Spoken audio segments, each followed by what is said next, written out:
Imagina caminar por las calles de Sevilla a finales del siglo XV. Entre incienso y campanas, un rumor sacude a la multitud. Alguien ha sido acusado de herejía. Nadie sabe quién será el siguiente.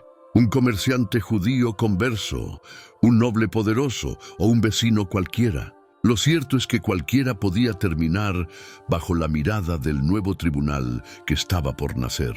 En 1478, el Papa Sixto IV concede a los reyes católicos el poder de crear un tribunal inquisitorial. A diferencia de las antiguas inquisiciones medievales, esta dependería directamente de la corona. Era un arma de control político tanto como religioso.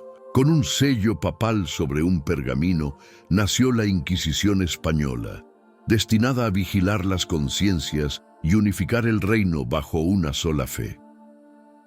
Los dominicos fueron los primeros inquisidores de Sevilla. Sus túnicas negras caminaban entre las multitudes como presagio de desgracia. En pocos meses levantaron cárceles secretas y comenzaron los juicios. Los acusados, casi siempre conversos, eran sometidos a interrogatorios interminables. Para arrancar confesiones se usaba el potro que estiraba huesos hasta el límite, la garrucha que colgaba cuerpos dislocando brazos, o el tormento del agua, donde la asfixia arrancaba palabras entre gritos. La verdad ya no era espiritual, se fabricaba con dolor. Los autos de fe se convirtieron en el rostro público de la Inquisición. En plazas abarrotadas, los condenados desfilaban con sanbenitos amarillos, pintados con lenguas de fuego. La multitud miraba en silencio entre miedo y curiosidad. Algunos eran azotados, otros condenados a la hoguera. El humo ascendía como advertencia visible. La herejía no tenía cabida en la Nueva España. El terror se transformaba en espectáculo y la obediencia en una cuestión de supervivencia. En poco tiempo, Tomás de Torquemada fue nombrado Inquisidor General. Su visión era implacable.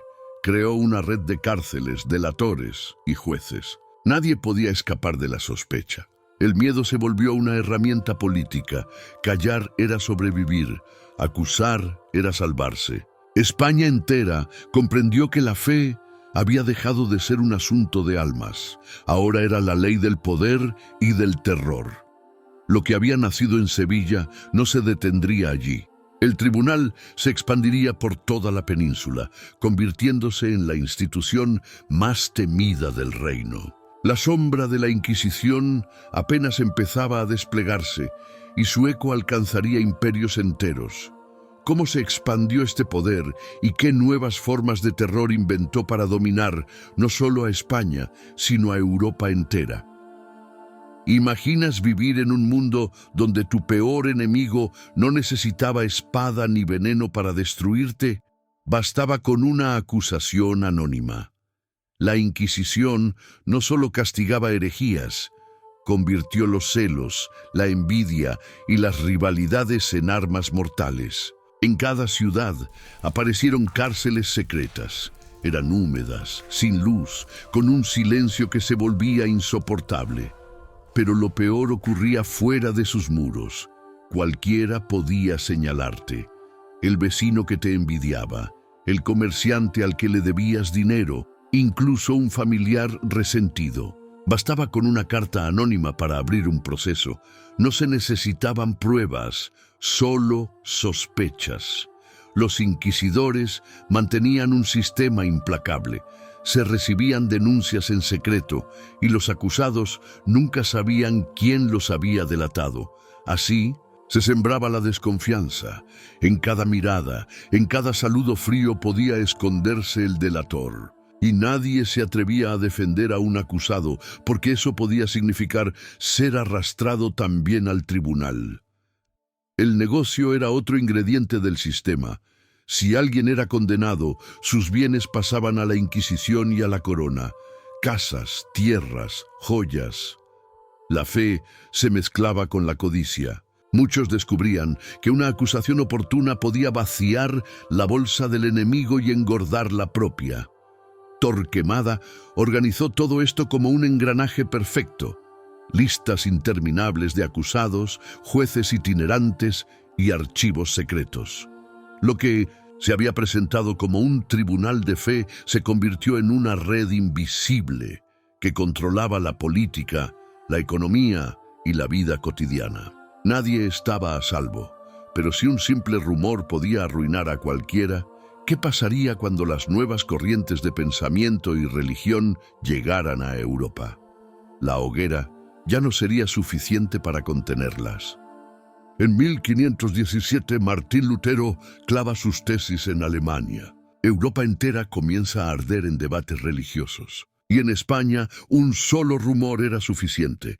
Ser protestante se convirtió en la nueva etiqueta mortal. La Reforma protestante se extendía con la velocidad de la imprenta.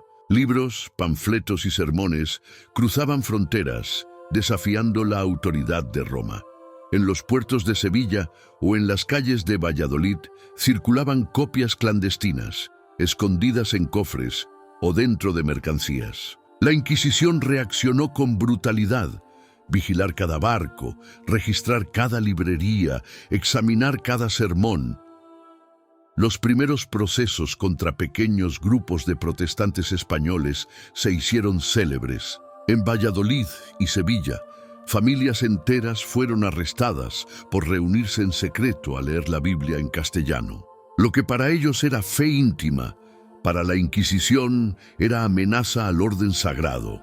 La sospecha alcanzó también a intelectuales y frailes. Un comentario imprudente en una universidad, una cita mal interpretada, podía arruinar carreras enteras. Y una vez más, los delatores abundaban. Un rival académico, un vecino resentido, un comerciante celoso. Ser señalado como luterano equivalía a tener un pie en la hoguera. El poder inquisitorial se reforzó con un nuevo enemigo. Ya no eran solo conversos o moriscos, ahora era Europa entera con sus ideas. El miedo se institucionalizó en nombre de la fe, y España eligió blindarse contra la ola que sacudía al continente.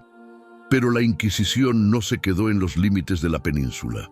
Pronto, sus métodos cruzarían océanos y encenderían hogueras en tierras donde jamás había sonado una campana cristiana.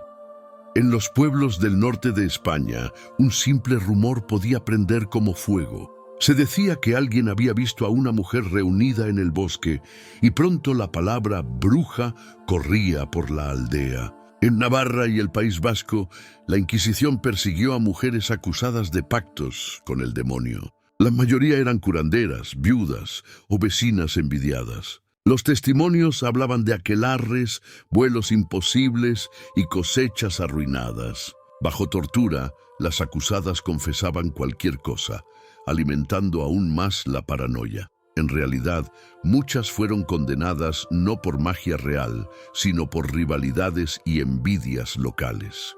El miedo se disfrazaba de justicia y las hogueras ardían alimentadas por supersticiones. Durante siglos, la Inquisición fue el miedo hecho institución.